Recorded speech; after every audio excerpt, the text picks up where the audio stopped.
My name's Carmody Grey. I'm Assistant Professor of Catholic Theology in the Department of Theology and Religion here in Durham. When I was at school, I loved all my subjects. I found choosing my A-levels really difficult because I wanted to do sciences, I wanted to do humanities, I wanted to do languages.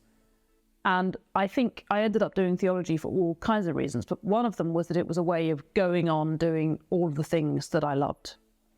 I think one way of thinking about theology, about what theology is that theology doesn't study a particular aspect of reality in the same way that maybe sociology studies society and history studies the past and so on. I think of theology as being the discipline that tries to look at everything from a particular point of view.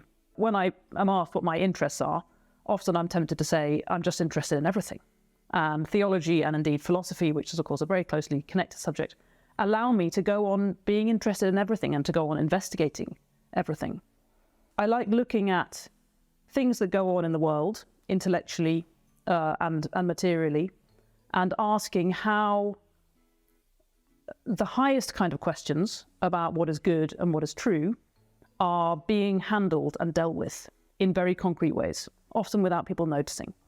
So I can give you 3 examples of that, which I work on at the moment. And they are climate and environment, artificial intelligence, and economics. In each of these cases, in my work, I try to chase down how, in a particular conversation or in a particular set of practices, people are implicitly reproducing pictures of what is good and what is true without really having noticed that they're doing philosophy or that they're doing theology.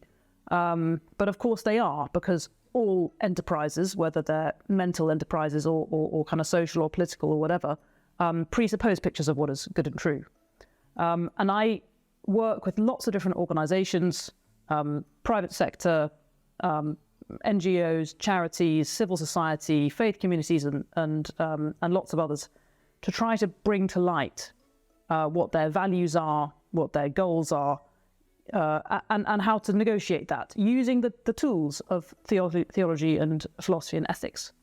So if you like doing everything, if you're interested in everything, if you're the sort of person who didn't really want to specialise at school, who found it tough to choose your A-levels, it's a really great subject. You get to go on investigating everything, being curious about everything, and bringing to light, in the case of all these different things, bringing to light the deepest issues that are going on in all these different conversations, getting right to the heart of it and asking the most fundamental questions about who we are and what we're doing as human beings.